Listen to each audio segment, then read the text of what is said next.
which means they avoid a couple of extra matches in February, which I'm sure every Premier League manager would cash in if they could. Virgil, thank you so much for joining us at the desk. We're just going to hand you a microphone. There you go. You didn't see that, did you? Nothing to see there. Congratulations. Thank you very much. Is relief the overwhelming emotion in terms of tonight's result after the last couple of days that you've had? Well, it's a good feeling. It's a good feeling of winning, especially in the period we are in. Trying to find consistency, trying to find something to build on, and hopefully tonight is one of those performances. Obviously, it's never easy to come here against a very good side, like we all know. So it was always going to be tough, but I think we handled the game well. Maybe it could have been a 0-0 game in the end, but obviously it ended positively for us for once in the last couple of weeks. As a collective, how much did you discuss how you put aside the noise that is going on outside of your unit at the moment? Well, it doesn't change. It doesn't change anything. There's obviously so much noise from the outside world, what is absolutely normal, especially if you don't perform, especially under the circumstances, and then it's absolutely deserved as well. But it's down to us to perform on the pitch, because that's the only thing what we can control. And we want to improve, we want to be consistent, we want to win games. We have the quality to do so, but we're not doing it to not as much as we like, and it's just trying to stick together, be a unit like we always have been, and that's also what Liverpool stands for, in my opinion. You said after the Nottingham Forest game that you need your leaders like Mo Salah on the pitch. Mo Salah didn't travel to Milan today. We all know why. For you, how tough has that been as a captain to deal with? Obviously, it's difficult, but it's a collective difficult situation where we all in, and obviously between Mo and the club, things are going on, and obviously for the consequences, he's not here today to help us try to get the three points, and that's the reality. But I don't think anything changes in terms of our focus, our determination in order to get results for the football club. Daniel was just saying he would have been watching that, wanting to be part of this performance and be part of this tonight. Does an apology from him go some way to having a conversation with the manager? Does he need to apologise, do you think? I don't think I'm the one to speak about if someone has to apologise for anything. I think it's him airing his feelings over the last couple of days, and that's something that the club has to deal with, and obviously we as well. But if I look at the dressing room, when I say yesterday, because or Sunday, the day after, I think nothing really has changed. The task was that we have responsibility not only to ourselves, but to the whole football club and to all the fans in the world to perform. So the focus was there. Nothing else.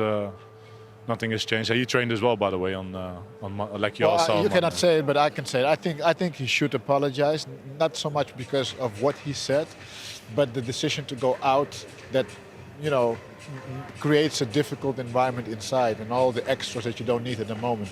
And I'm saying this as a big fan of Mo Salah, because I think he's a great professional, a great player. But as a captain, are you going to play a role in trying to bring peace again? Because this is such a delicate moment of the season, right? It is. Well, the reality also is that Mo is going to Africa on the weekend. That is also true. So there's an urgency. So you don't have a lot of time.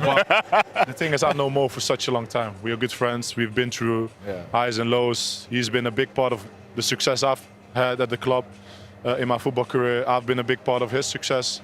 Like we all are part of Liverpool Football Club such as well. Yeah. So, it's we speak, and that those type of things will stay indoors, of course. It should be.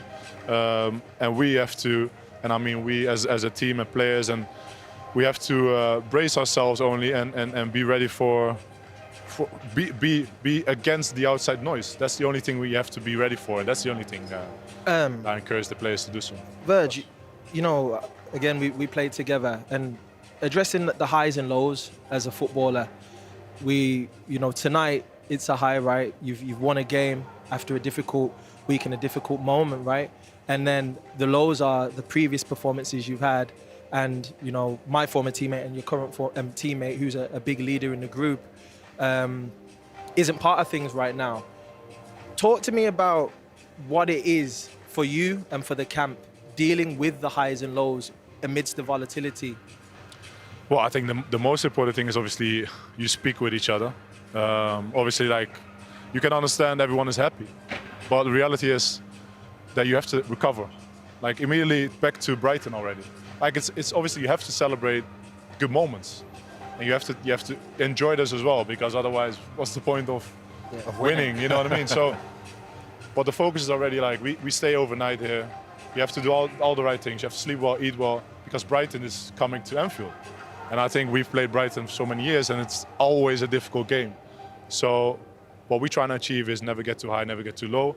And that's where you have to speak with each other. And obviously it's easy to say, but to act like it and to try and do it, that's the most difficult part. And if we do that, then we will get the consistency back that we had last year, because that's why we became champions. But that's the thing what we aim for. Virgil, I wanted to ask you, because everyone is, we're talking a lot about what happened in the past, but I wanted to talk a little bit about what happened today. You look so solid, so confident. Did that change, or you felt different because of the system, or because you felt more comfortable with more people in the middle, you left a little bit the wide areas? Did that change or give you a little bit more of confidence at the back? You look, I mean, today the team controlled very well the whole game. I think that was against Leeds for 60 minutes as well. But obviously, like, when you don't win games, when you lose games, when you concede easy goals at times, what we have done, and Am was part of that as well, then obviously the outside world will focus a lot more on those type of things. But we try to find consistency. But today, obviously, we all know that they are very comfortable on the ball. They have two strikers that are very well played on each other, so we needed Ryan in front of us to either take a man that's dropping into midfield or the pass line. But the rest up front, I think everyone put a shift in, everyone runs so hard, defended well, but in the end it could have been a 0-0, but it is what it is. We take the 3 points and we move on. Your manager's coming into the studio in just a second. I don't know, he's wandering onto the pitch, but he will come in here in a moment. Could just ask you about the two goals, the disallowed, the penalty.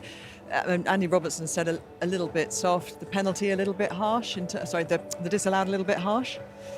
Yeah, well, listen, it goes so fast, so I have no idea if it actually hit his arm. But what I said, and also said to the ref, I think when referees make a decision like this, it has to be clear and obvious. And for it to take that long, 5 minutes. First the VAR and then himself, it's already like you're looking for something that, you know, could be there, could not be there. So I don't think it helps the game, but it is what it is. I said the same, by the way. Yeah, no, it shouldn't take so long. It's annoying, right? Because obviously, like, everyone is guessing, everyone is waiting, everyone's looking and discussing with each other. And I'm curious, because I didn't play with VAR like this, of course.